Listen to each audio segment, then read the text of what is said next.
Right, really sorry, everyone. It was my fault. Instead of ending the stream, instead of leaving the stream myself, I was logged in on my phone, so I literally ended the whole broadcast. So we've had to make a new one. Yes, it actually did call him. That's not why I left it. It was actually a complete accident that I left the stream. So I'm very sorry, guys. Thank you for tuning in with us again because it was my stupid fault. Can we just wait 1 second? Have you got the pizza out the oven? Because you're not doing very well tonight. Have you switched the oven off? We're fine. We're all done. Nothing's going to set on fire. Yes, the oven's off. Nothing's going to set on fire. Okay, takeaway next time. Yes. I mean, it wasn't the pizza's fault. It was my own stupid fault. There is always one. Yeah. It's me. No one noticed. Well, maybe, I don't know. No one noticed. Julie, that's what we're going to say. We're going to say no one noticed. So, yeah, no one guys, let's start again. How do you not know? We were starting at 8 today, and we thought, we'll come on 10 minutes early for you. Yeah, because we're over-prepared this time rather than under-prepared. Yeah, check us out. And you weren't late for a stream? Who? Am I freezing again? No, it wasn't late. He wasn't late. No, I'm saying she wasn't late for a stream for once. Because sometimes they should dot on time. And then we're always waiting for Sav. We always used to be waiting for Sav, but we're not. Never mind. Oh, yeah, right, it's me, yeah. Well, do you know what I do? And this is a bit like confession time. When we all log in before we go live on a show, I always leave it a couple of minutes later so that I'm not first one to be asked the question so that I have more time to compose my thoughts. Good idea. That's a good idea. I know, and then today I've been caught right out. I was actually on the end. I was in Katie's place, and then you switched us over. I was like, oh, to be fair, though, I always prefer to be before you because you always say what I want to say, and then it looks like I'm just repeating what you're saying. Watch this. There we go. Ah, there we go. Oh, there you go. It's a rose between two thorns. Oh, wow, that's very lovely. Right, should we start again then? We'll start again. Think about the match? This comment leads nicely into it. Newcastle's gone 3 versus City's really rattled Kendall all over the place. I am today. It's because I'm not prepared. And when I'm not prepared, I lose my head a bit and things go wrong. But actually, I didn't actually mean to do that. I just meant to leave the stream, so I wasn't freezing anymore. But yeah, so let's talk about the game again. Obviously, as we've said, 4-3 against City. I don't think anyone was expecting that whatsoever. I definitely wasn't. I was expecting like 4-0 City. I wasn't expecting it. They had a couple of their B team out, if you will. They had like Nathan Ake on, who doesn't normally play. They had Scott Carson in goal, who has not started a Premier League game since 2011. 10 years ago. That's how much Pep Guardiola rates us. He probably thought, who's these lot freaking rocking up to my gap? I'm going to put Scott Carson in goal. He's only 35 as well. I thought he was about 50. I thought he was about 50. My brother said he's only 35. I mean, I don't know if that's fact checked or not, but my brother said it. So I'm sure they said that during the match. I'm sure I heard that. I saw it all over Twitter as well. Yeah, it literally made me think, oh my gosh, look at me. I'm 34. Well, I'm 35 this year, and I'm there like, how young do I look? Yeah, you're amazing. Super young. Scott Carson's great. So you look not that there's anything wrong with grey hair. You know, some people like a what they call it, a silver fox. Or a grey fox. You know. Guys look better with grey hair though. Anyway, compared what? To you don't have grey hair? Guys look better with grey hair. Oh. Some of them do. Some of them do actually. Some of them do. But yeah, I enjoyed the game. I must admit, it more than not annoyed us that we didn't get a draw because I thought we could have had some chances. Like Joe Linton had even a couple of chances. Like aside from the penalty, Joe Willock had chances. It was a shame, really. I want a chance. I don't know. There was a couple of chances where we should have put them away. Joe Linton did this horrendous shot at one time, and it actually went back to Man City. And I was like, oh God, please don't. Just no typical Joe Linton. But the penalty was absolutely phenomenal. It was absolute phenomenal penalty from him. Obviously Joe Willock did get the penalty as well, but got it on the rebound, so that was okay. But talking of penalties, we got 2 in one game. We don't ever get one barely a season. We got 2 in one game. Like, what on earth was going on there? Seriously. I mean, to be fair, the penalties were fair enough. But I just could not believe that we got 2 in one game. And on top of that, Emil Kraft scored. Emil Kraft scored his first Premier League goal against Man City. Even he was shocked, though. I know, if someone said that maybe 2 months ago, hi, you know, Emil Kraft's going to, even at the beginning of the season, Emil Kraft's going to score his first goal against Man City, I'm like, really? Are you sure about that? Do you know what the thing is that I absolutely love? The fact that him and Dummett have scored, and we've gone from basically no goals last season to everyone now getting involved. Like, I absolutely love it. I didn't expect to get anything off City whatsoever. I knew they'd put out their bench players, but in fairness, their bench players are pretty much on par with our actual players, or past our actual players. We don't have a squad depth the size of City. I don't think most teams do have a squad the depth of City. So in fairness, was I pleased that some of them weren't playing? Yeah, certainly I was pleased. But I was more impressed with the fact that we played well, and we continue to play like an actual team again. We were looking at where everyone was. We do have the issues still as usual. Yes, and May, I know that defence was shocking at times, wasn't it? So, like, obviously, there's situations where I think one of the Torres goals, it just wasn't marked, and it's just like, if you mark that, I mean, stay with them, you could have such a completely different outcome on it. I'll probably get absolutely tarnished and cursed on it, but I completely agreed with Steve Bruce after the match with his post-match interview. I didn't watch it all. From what I saw, I agreed with him. It was disappointing that we didn't get a draw, but we got a hell of a lot more than we thought it would. Never in a million years. I would have loved to have put a bet on Emil Kraft. You know, lately, this month, to be fair, April as well, has been a hindsight for bets for me. I refuse to do football betting because I do stupid things like ridiculous. This season we got relegated. I was there. I think I put 40 quid on Newcastle to beat Chelsea.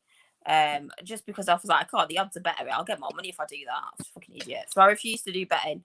But the hindsight is absolutely amazing. The free kick from Shelby was beautiful, and it was just a shame it had just not got him now. Do you think it was nice to see him do that for once? Yeah, and that honestly, it was a bit of a shame though. But when we had the first penalty, I was like, oh fuck, who the fuck's going to take the penalty? Like, who's actually going to take the penalty? And I was like, who's going to take this? Because, like, obviously normally Callum Wilson would. So I was like, exactly. So my first thought is Richie will take it. Matt Ritchie, that was my thought as well. And then when Joe Linton came up, my heart was in my mouth, and I was just like, oh my god. But it wasn't necessarily so much for the actual game; it was more for him, because I was thinking, if you miss this, you're going to fall apart for the rest of the game. And it was a beautiful penalty, absolutely amazing.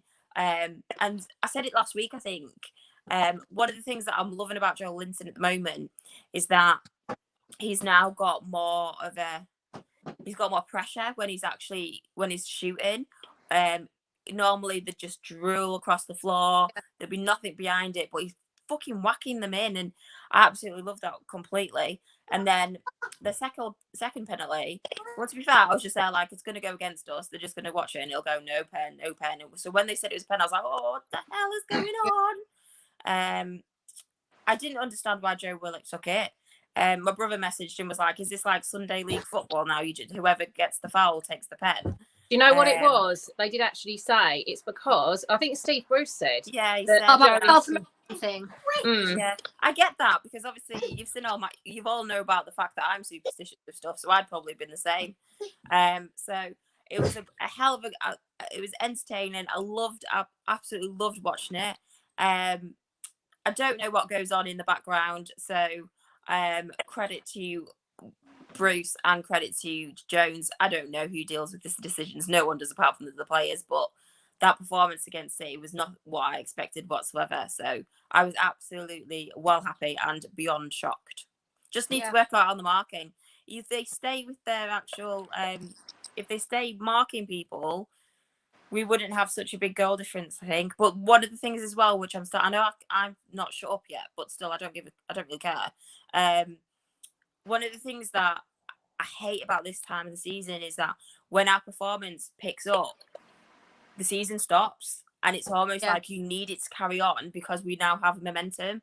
And if we don't carry that on, we can start the next season right on the back foot again. So yeah, because it's like playing for nothing, isn't it? Like, where was this, you know, beginning of the season? Like, we could have been back like easy in top 10 if you played the way that we have now. Fairness, to be fair, we played exactly like this on the first game. Was it West Ham was our first game, wasn't it? Yeah, we came out, and it was after that West Ham game that we just basically because we got Brighton the next game, didn't we? Yeah, so but I reckon that a sod's law will end up an absolute mess against Sheffield United. Oh yeah, sod's law, because obviously the fans are in, which you are. Well done, Kendall. Well done. I'm actually I'm scared. Like, I'm actually scared to go because I feel like I'm gonna get secondhand embarrassment. Like, you know, like everyone's gonna be shouting at Steve Bruce now, and I was gonna sat there like, oh, crazy. Because like, even though I really dislike the way he's handled things, I hate the comments he's made. Like, I don't want him there after this season.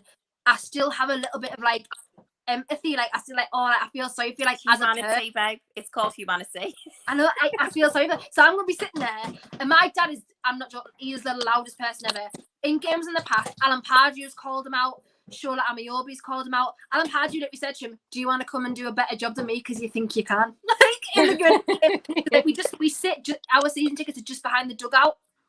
So like they can like to the left, so they can see everything you're doing and hear everything my dad's saying. So my dad's gonna be so loud, and I was gonna be sat there like. Is it gonna be weird though, sitting in a different seat?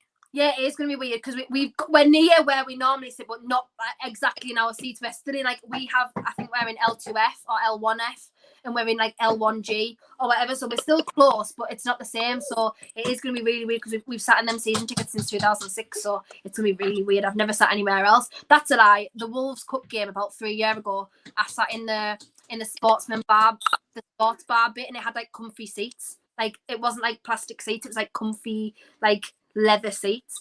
But other than that, I've sat in the same. It's going to be well shit if you prefer the seats that you're going to.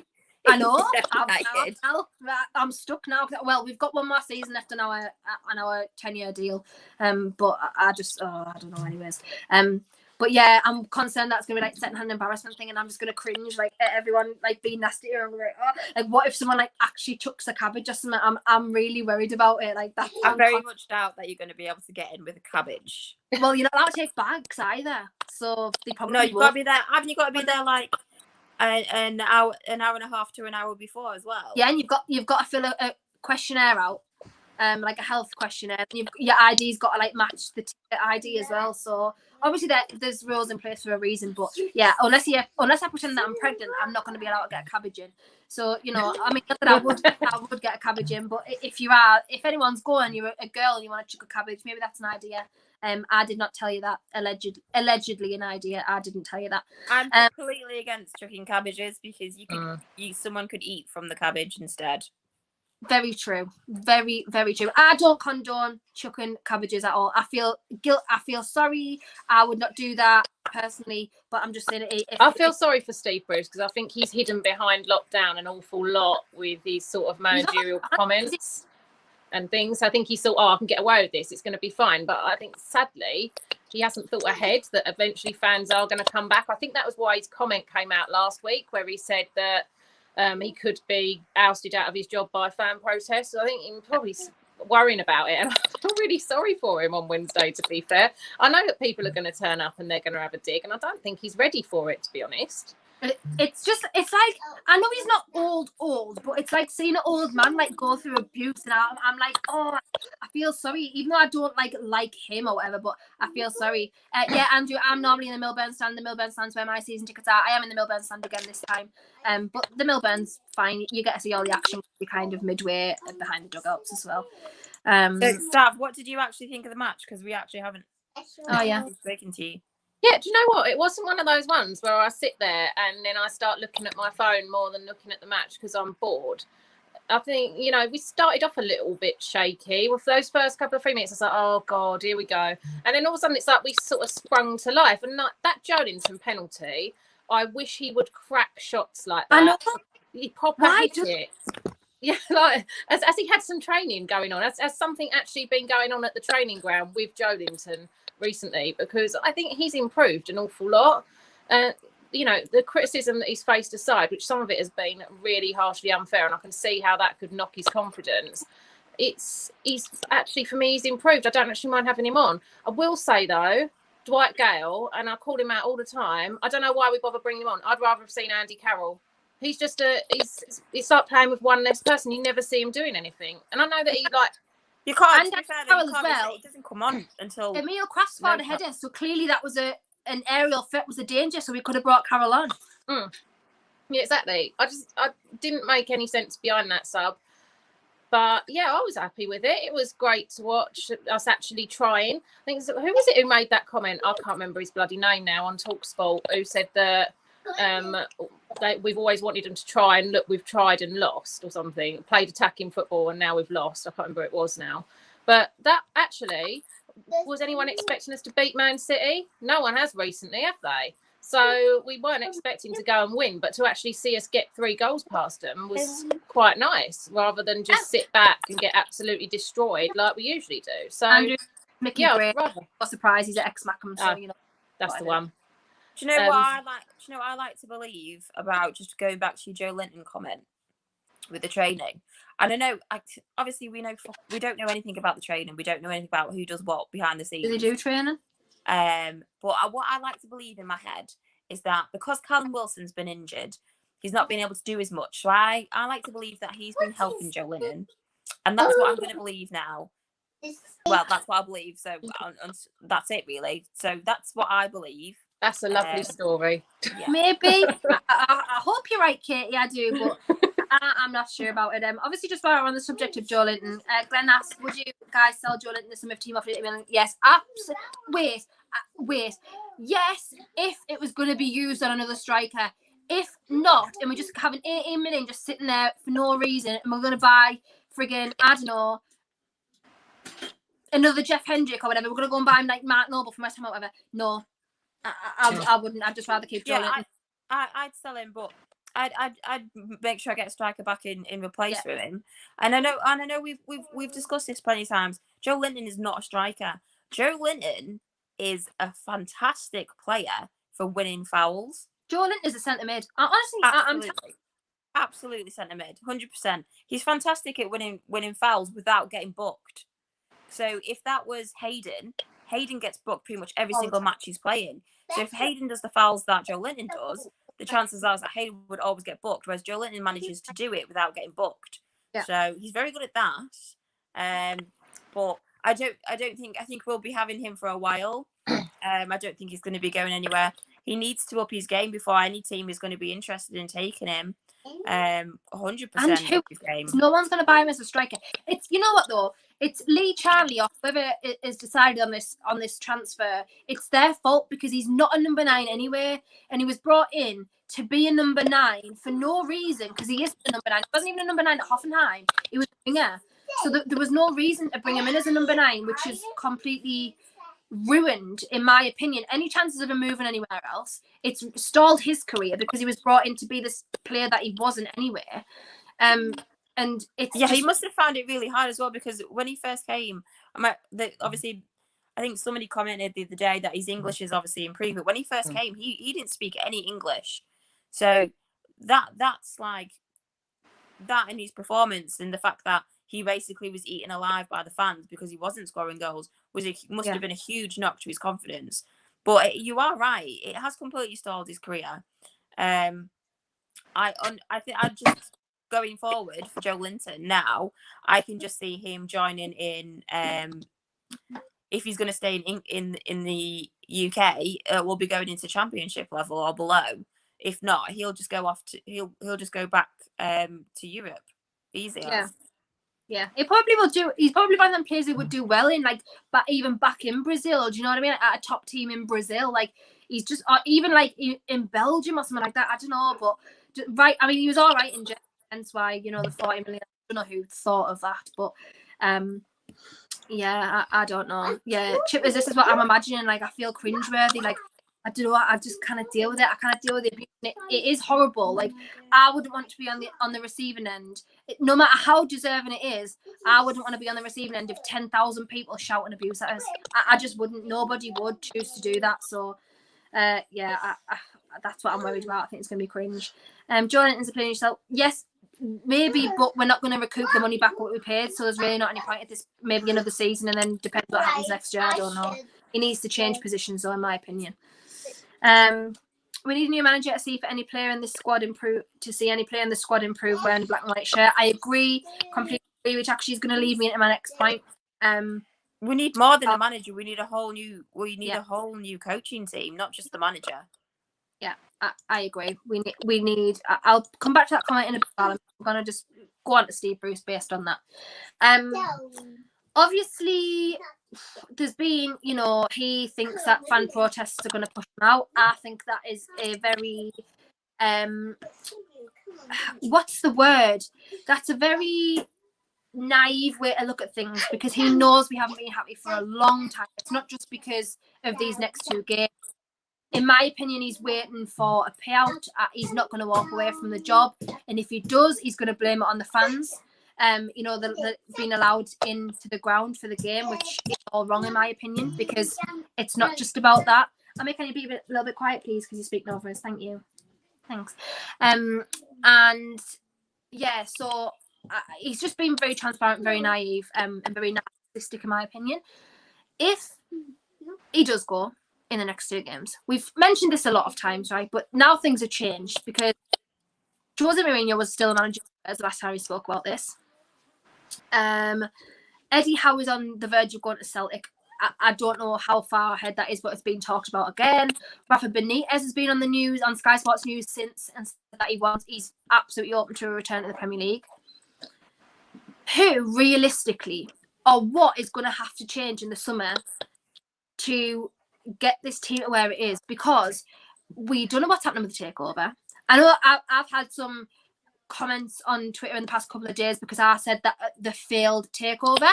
At the end of the day, we're still under a national ownership, and that is facts. Whether or not the takeover's failed or not, I don't know. And no one on Twitter who pretends they're in the know does know. The only people that know the parties involved, and that's where I stand with it. I'm not changing my opinion on that.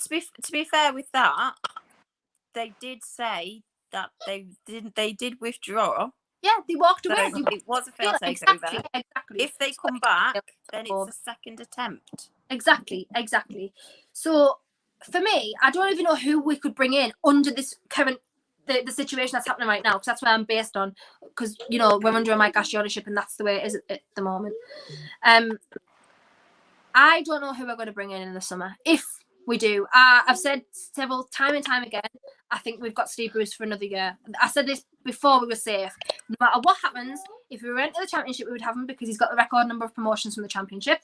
If we sit in the Premier League, we were going to see his contract out, because he's not going to walk away, and I know he isn't. Maybe now I've got a bit of positivity that he might, because he said, obviously, I might be forced out with fan protest. Maybe he will walk away. And Mike Ashley's not going to pay $4 million to sack Steve Bruce and get someone of the same, because it's not going to happen. Rafa Benitez isn't going to come back under Mike Ashley. Eddie Howe looks like he's gone to Celtic. Jose Mourinho's gone to Roma. So no one that we thought was going to happen will happen. So I don't even know, for me, who we'd bring in, really. Who would want to come in is another story. What about you? Who do you think? Do you think anyone's going to come in? Do you think we've got Steve Bruce for another year? Because I know where I stand up, but as obviously, as I've said. But what about you? I don't think that Steve Bruce is going to go anywhere. I think he'll stay for another season. If someone does buy the club, that's when I think we'll see the changes. If someone buys the club, I think that he'll get sacked, and Graham Jones will stay as a coach for a certain amount of period of time, and then they'll bring someone in. I don't know who they'll bring in. If we don't get bought out, I think we'll stay with Steve Bruce. And though he has said the fact that he thinks that a fans protest could end his job, that would be a sacking, because he's made it really clear he's not going to leave. So this is the problem. There's too much like uncertainty, because there is the whole, are we going to get bought? We know Ashley wants to sell. We know that we had interested buyers.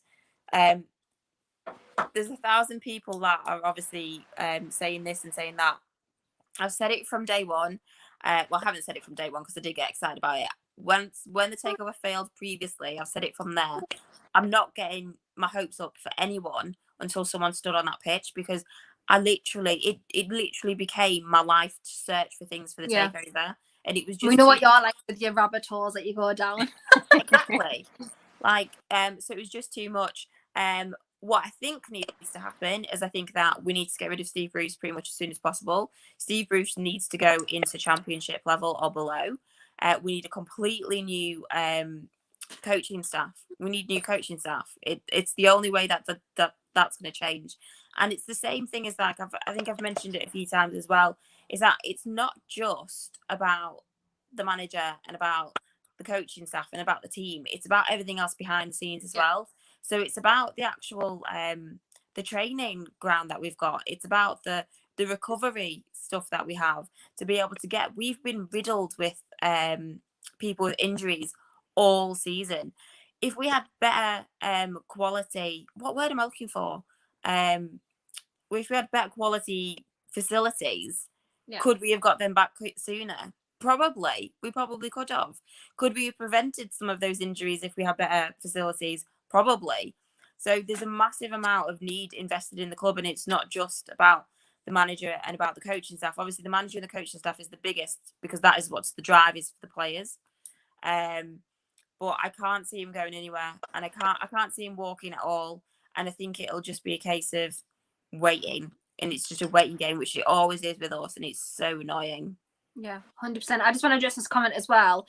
Actually, it was brought up on Twitter, and I believe that an NDA still is in place regardless of the deal. So if the deal's failed, I believe the NDA is still in place on a business perspective. So I don't know how true that is. Again, I haven't fact checked it, but it was mentioned on Twitter the other day about it, and people were getting excited. Oh, she can't talk about it because it's still ongoing, but actually someone said an NDA is still in place regardless of whether the deal fails or not, based on the deal. He says infrastructure is the word you were looking for. That's the one. Yeah, I don't think Steve Bruce is going anywhere, personally. Sorry, the Champions League final, Chelsea women's team are losing the Champions League final. That's sad. And I don't like Barcelona anyway. But yeah. For me, when Amanda said we were on, was significant. I did not watch the interview, so I don't know. Sorry, Sav, go on. Yeah, so I was just saying, I don't think he's going anywhere. I don't think we'd get that lucky, and B, like as Kay said, who on earth would you bring in? Like, Rafa's not going to come back while Mike Ashley's still there. If there is the takeover, they're trying a second attempt at getting it to work in the background, then you're looking at a manager that's not, probably not going to be there very long before he's ousted out by the new owners and another one's bought in. So who would want that job? I don't know who you would bring. I can't even think of one person. The only person I would bring in, and this is why I don't own a football club because I'd be terrible, is it Eddie Barry Murphy from Rochdale? He's lovely. I'll just have him just to look at on the side of the pitch. That's all. No, do you know all of these campaigns at the moment about women in football? And then we get her every single show going, oh, he's just so nice to look at. Oh, I just love looking at his hair. I've been single for a very long time. I've spent a year in solitary in my house. It's okay to look. It is. It's absolutely okay to look. But this summer's going to be a nightmare for takeover stuff. We've had like 7 years of takeover stories going on. Like every summer is the exact same. A takeover story comes through in April. We've obviously, this one's still ongoing. So, it is what it is. Chipper says, shall be hurt by those comments. Yeah. So, yeah. But yeah, I think it's going to be a nightmare summer. Obviously, we've got the last 2 games of the season this week. In my opinion, I just want the season over with now. I'm tired of it. I'm sick of it. Sick of all the unrest. I'm sick of all the things the unpredictability of stuff. We don't know what's going to happen. Who are we playing? Why have I forgot who we're playing? Sheffield, Fulham. That's it. Fulham's last game. I couldn't remember what the last game was. But like, it's just, I think it's just boring because the season's done now. We always randomly on the last day of the season pull out some ridiculous results, like 5-1 Tottenham. Like, we just do random stuff like this every last day of the season. Fulham will probably beat us, like, but they are down, so it doesn't really necessarily matter at this point. But yeah, I'm just sick of it now. I want the takeover to be done or not done. I don't care if it's done or not done. I mean, I do care if obviously we've still got Ashley for a long time, but I just want. We've said this since June last year. We just want an actual answer, like a solid yes or no. It's happening, it isn't, or even if someone said, it is still ongoing, we're trying to buy the club. Like, I just want that happen instead of people randomly. Amanda Staveley, though, she did say when we become owners when she made that when she did her interview the other day, she said when we become owners, which I thought was quite interesting. Well, I hope she's right. I really do hope she's right. Greg's absolutely right. One day we'll become owners. Yes, and I hope it's soon because I'm tired of it. I just avoid the talk on Twitter because it just annoys the life out of me. People argue over it. People are arguing over the NCL, what they've done, the legal routes. People argue over if it's happening or not. Like, just for no reason. I'm just tired of it. I just want us to be all come together and actually have hope and positivity going into the season for once, because we haven't had that for literally since we got promoted from the Championship. We haven't had that, and the word is closure. That's exactly what we need. It'll be a while before we get that anyway, because if we do, the takeover does go through, we're going to go through a mass period of "I told you so." Oh yeah. I'm just if the takeover goes through, I'm deleting Twitter. I'm not dealing with it. I'm not having people. I told you so. You said it was failed. Yeah, the first attempt was failed. So don't come for me. It was failed. And maybe it was the Premier League's fault. Maybe it was. Maybe Piff pulled out the deal. Who cares? It was failed, right? So I'm sick of people saying, "Well, you said it was dead in the water." No, I didn't. I said the first attempt was failed, which it was. So, if it goes through, I don't want people saying, "I told you so, you said it was failed. I knew this. I told you it was happening. I told so-and-so done this, that." I don't want that. It's continue to go on. I know, it's a proper headache. Like, I'm not being funny. I support Newcastle. I don't know every ins and outs of what's going on with the freaking sale of a club. Or the running of the club. I couldn't even tell you. No one apart from the players and the people there could tell you what happens at training. No. So, no. I do get what you mean. Pretending they do though. Like, oh, I've heard today. Like, honestly, I don't care. I literally don't care. I just avoid it because I'm not having people pretending that they know stuff when they don't, and it always just ends up being wrong anyway. Like, people always, I mean, don't send abuse to people who do stuff like this. I don't agree with that. But why do it? Like, why just? I just avoid it. NUFC Twitter. Horrible. It's horrible. It's a horrible place. You know what? It drives me around the bend because sometimes it's like a cup measuring contest between people and their opinions, and it just goes on, and everyone's arguing about it. And if you're like, I find myself, I'm on a middle ground because I just don't care. I do care there's a takeover event, but I don't care about these arguments that are going on or who thinks what and whatever. But it's all these ones going on. Don't shoot the messenger. But I heard takeover's going through tomorrow, and I'm like, what? Where have you heard that from? Like, who has told you this? Tell me who told you, and then I'll make my own mind up. Well, look at me.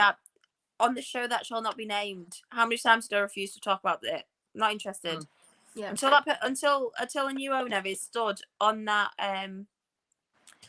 field, and then it's the same thing again. Like, we've dealt with Ashley for what? Are we on 15 years now? Yeah, he took over in 2000. Yeah. Yeah, so we've dealt with him for that long. We obviously want to get rid of him. Everybody wants to get rid of him. And somebody wants the club to have owners who give a shit, exactly like Leicester. We could get new owners in, and they might not be as bad as Ashley, but they might not be anywhere near what we actually want them to be like. So I don't know. I just literally, it's going to be a case of the fact that until they're on that pitch, and I've got that picture, I'm not believing anything, and I'm not believing any pictures where they've had the heads thingied on before anyone sends me any of them. So I'm not believing anything, and then if people want to say I told you so, then that's fine by me. I said all along I know fuck all about it, so don't ask me. So. Could you imagine if we wait all this time and then suddenly it comes up that the Bellanova graph, whatever they were called, taken over and they're photoshopped on. Photoshopped Obama picture. What was that? That is just typical Newcastle. What happened to Henry Maurice? Yeah, he just disappeared. God knows. Like, everyone is typical, but I just want an answer either way this summer. I'm not doing another whole season of is it not, court cases, arbitration, mediation, Mike Ashley coming out and saying that Newcastle fans deserve a giant of a club and that dark forces shouldn't be stopping it anymore when you are the dark force. I just can't believe this. I'm just not doing another. Yeah, but I can't. I'm gonna go. I will be Scott Carson in a year. If I don't mean like a man, I mean like great. But I will be like great if honestly if this goes on for another year, I can't deal with it, and I'm not again. Also gonna deal with 70. I just can't. There's no reason for us to be 17th because as we've seen the last couple of games, there's players in there that can actually play if they want to. But that's whether or not we're going to lose the Baxman in the summer, whether or not he goes, anyone else that is maybe, a tangible asset to go. Hayden's obviously looked to move south again for a long time. I mean, if we're going to keep Joe Willock, which is highly unlikely since Willian and Williams obviously said he's going to leave Arsenal today, which is a midfield option. I know he plays attacking midfield rather than centre midfield, but still. Yeah, you just need to remember, though, that Arsenal, as though from a squad point of view, everyone will see it, is that Arsenal want the money. So I reckon they will sell. I reckon they will sell Willock. Will we get him? I don't know, but I reckon they will sell him. Yeah, they'll sell him, but I think it'll be like, the ball's in their court. It'll be all 30 million. And I'll be like, well, Mike Ashley's not going to spend 30 million on Joe Willock. He's not going to spend it. This is my problem as well now. He's not going to spend it when he doesn't know what's happening with the club. Why would he go and spend 30 million on Joe Willock if he's not even going to have the club in 2 months' time? Like, he's just not going to do that. And then by the time it is taken over, it's going to be gone. Like, the summer transfer window is going to be finished. We're not even going to get him then. And this is my problem. Like, we're just stuck in limbo, not knowing anything that's happening at all. Like, Arsenal, for example, Ceballos will be leaving, who's another midfielder, because he's only on loan. Odegaard, again, is both on loan from Real Madrid. So they're probably not going to be staying. So that worries me that they're either going to need him back or they're going to say 30 million and we're just going to be like, no. What are we next season? Are we back to normal starting mid-August? Yeah, it should be, because it'll be the Euros and then it'll be mid-August start, because we're kind of like we're at the end now. We're on the back burner, because normally the season would finish in May, but it would just be the beginning. So I think we're only 2 weeks behind schedule now. So we'll probably catch up in the summer. It'll just be a shorter pre-season. Let's just rewind, because there was something I did want to ask you, and I do realise that I'm now rewinding pretty much 30 minutes back to the very first conversation that we did have. But obviously, last week was quite interesting. Who was your man of the match? Against Man City? No, against every fucking team we've played. Yes, against Man City, you idiot. Yeah, but you said last week, so it's still I was about last week. Sure, the man of the match debate was quite interesting. For me, it would probably be, I don't know. Oh, this isn't working Matt out very Ritchie? well. I thought we'd all pick the same person this time, you'd see. So who are you going for? Matt Ritchie, I think. Sav? See, I was going to say Matt Ritchie, but then I just say him every time, don't I? I'm just like a broken record. And I'm thinking, should I pick someone else? I know. I want to pick Joelinton for his amazing penalty, because he never takes any penalties or shots like that. Okay, cool. So basically, you've both said Matt Ritchie. Sav's just trying to be different because she keeps on thinking that she says the same thing. I was also going to say Matt Ritchie as well, because his crosses over his corner, everything was absolutely beautiful. It's nice to see him back on form, because obviously he had a bit of an... Was he injured as well this season? When we got... Yeah, I think he was. The first half of the season, yeah, I think he was like really injured. Like, I don't think he came back till... Yeah, did he have an operation? I'm sure he did. Yeah. Yeah. It's nice to see that he's back on form. I know obviously he was on the bench for a while as well, but all the times when he came on, he made no impact whatsoever. So it makes no difference if you had an argument with Bruce or not, because every time he came on, he barely did anything. So it's nice to see that he's back on form as well. So it just makes me laugh, because like when you were saying then that about the people that obviously going and stuff like that, not so long ago, probably January, for the last transfer window, we were all basically like, is he going to go to Bournemouth? Is he going to Bournemouth? And we were just thinking that he was gone, and the guy's gone and literally upped his game massively, and he said he was going to prove that. So that's just something I just wanted to point out. It was a really nice thing to see. I think he did. He said he didn't want to go. Yeah, we spoke about it as well, about whether we would be happy to go, and I said at this point I like him, but at the point in January he wasn't getting a game, and I just thought, what's the point? Like, he may as well just go and actually be an asset to a team, which he is for us now, luckily. And go be an asset to a team, because obviously Steve Bruce and him clearly don't see eye to eye, probably still don't. After the whole, I'll never forgive Steve Bruce for throwing Matt Ritchie under the bus, because if anyone didn't deserve it, it was him. And you know, it is what it is. But yeah, I'm glad we didn't lose him. And for me, he should have been the captain years ago. It just never happened. Yeah. So another thing as well, just want to say, absolutely amazing work, Kendall, with the BBC this week. Kendall didn't tell us, so I was. To be fair, I didn't know it was going to air that day. I knew I'd done it. Okay, I knew I'd done it, but I didn't know it was going to air that day until the night before, so that's why. Yeah, so Kendall never told us, so I was like, what the hell is she talking about? BBC. And then I clicked on it, and it was absolutely fantastic. So it was really good to see. So very proud of you. So very well done. Thank you. And that isn't sarcasm before you say it, because you say that every time I say something nice, I'm being sarcastic. No, sarcasm. You know, thank you. It's just a really important conversation, I think, because obviously we've all had it. We've all had, maybe not sexism in a sense, but we've all had abuse of some form online. All of us, we've all been through it since the beginning.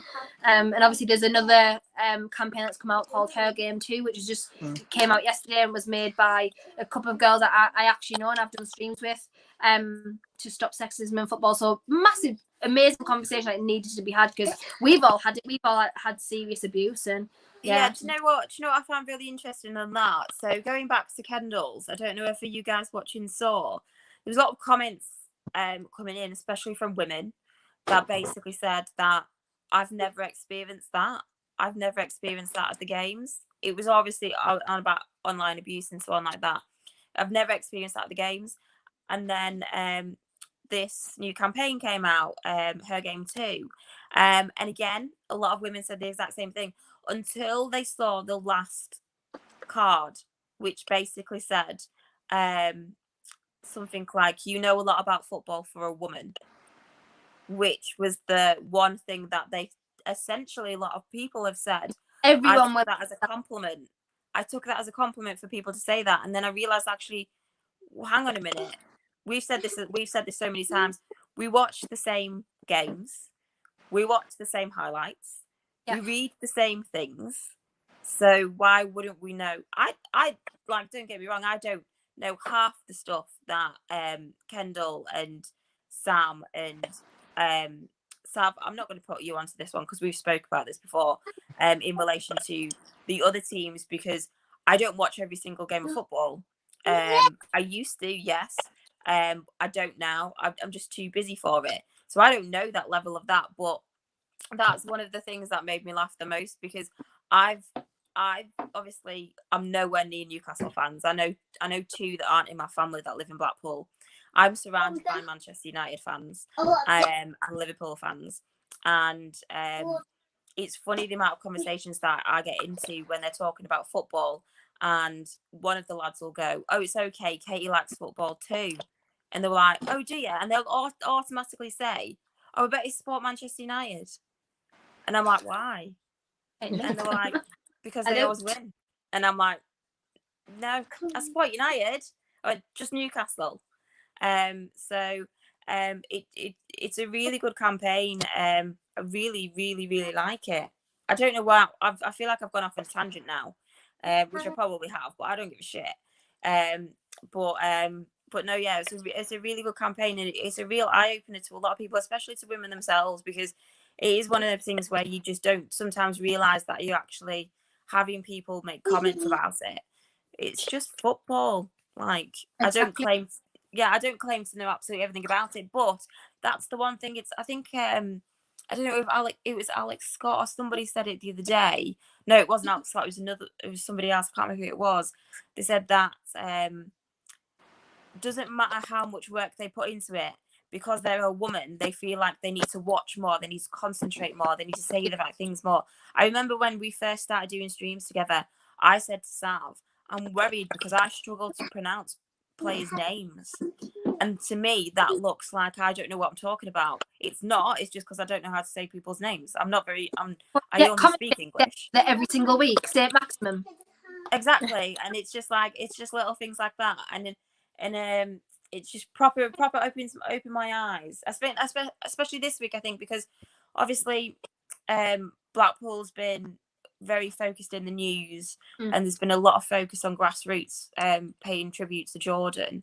The amount of teams that I've seen where it's just young girls and all they want to do is play football, and they've not got to that situation yet where they're talking about football or playing football and have people judge them. And I don't think that they ever should get someone to judge them just because they're not a boy. It's not fair with stuff like that. So very just, I know obviously we mentioned it on the other stream, but we did end. But it's really nice to see all the grassroots teams paying respects for Jordan. It's absolutely amazing, and I loved the tribute that Liverpool did. It was really good, and today was really good as well. But I'm going to stop now because I'm going to start to cry.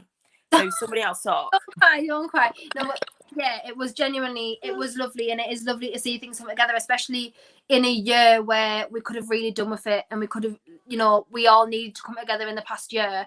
And it's awful, and I hate it because every time something tragic happens, that's when people start coming together. But it should be like that all the time. We should always want to support each other, and we shouldn't be against each other and everything. That, like, it always just takes something tragic for people to sit back and appreciate stuff, and that it really frustrates me about it. But yeah, it is, as I say, it's horrible that it's tragic things have happened tragic things happen for people to come together, but it has been so nice to see.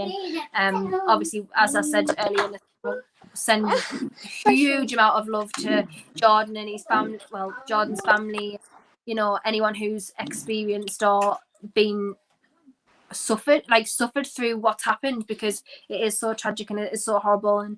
And we've all, we're all with everybody there. We support you all. And now I'm rambling because I just don't really know how to word it, because it is just so horrible and so tragic. But it was lovely to see everyone's tributes, and just well deserved for a lovely little lad who has obviously done a lot of good in his life, in his short life as well. But yeah, amazing. For everyone who says that things don't happen at the ground and they've never seen it and they've never seen abuse and stuff, I as well personally have never actually received abuse in a ground, but that's not me saying it doesn't happen. That's like me saying I've never seen a murder, so murders don't happen. That's wrong. People do get it in the ground and people do suffer, and that's just is what it is. We don't need people telling us that it doesn't and invalidating everyone's experience, because that's just where it all goes wrong. But we'll end the stream on that note, because it was a nice note to end on, and we did do 10 minutes earlier, just me being a stupid idiot, and ended the stream. You know what I mean? So this stream will be in 2 parts. I'll probably just delete the first part because there's actually 0 point in it, because it's just me rambling about pizza. So yeah, if anyone doesn't care about pizza, then that is what it is. I'll probably just delete that part. But thank you everyone for tuning in again. Really, really always appreciate. We just appreciate the support. We are going to be a little bit more active on socials and stuff, because we want to build our following. We want to get this done out more.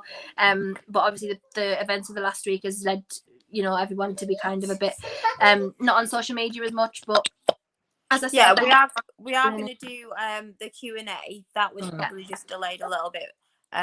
Because of everything that's happened over the last week. I've kind of been a bit more absent on it.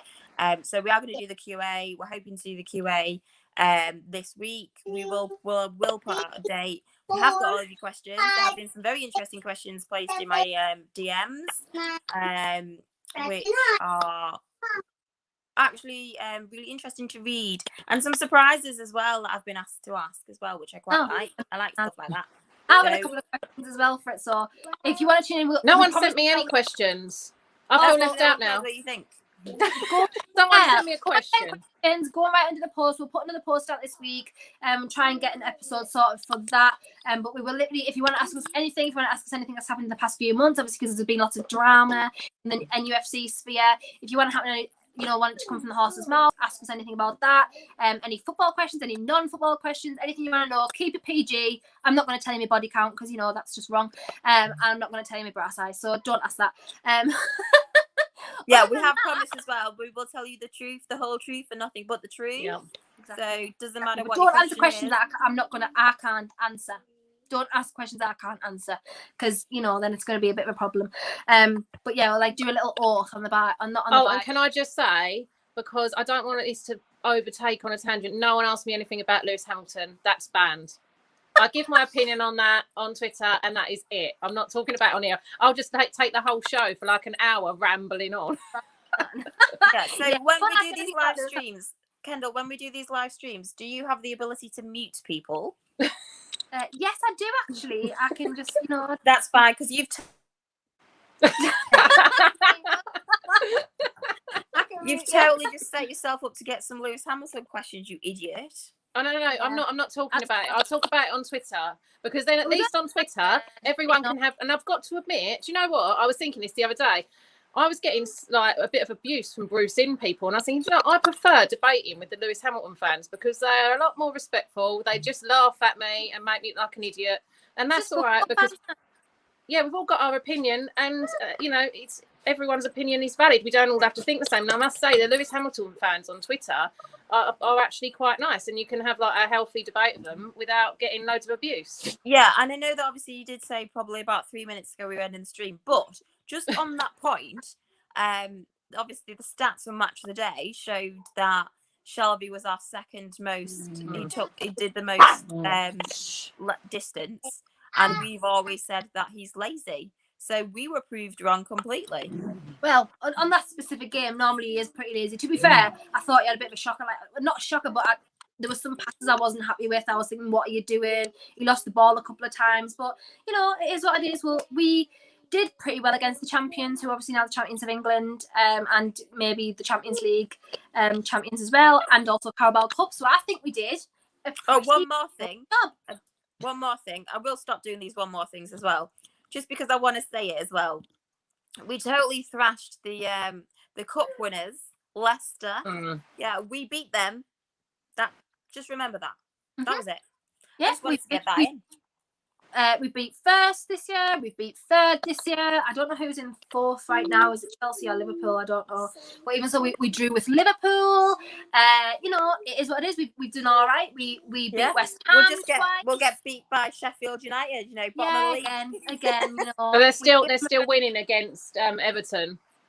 Oh well. I don't mind them too much. They're down anyway. Unfortunately, sadly for Sheffield United. Their time in the Premier League's come to an end, just like this stream. Ha! Look at that. That was a good little. One quick format. Just one more thing. Oh God! I was just going to mute again.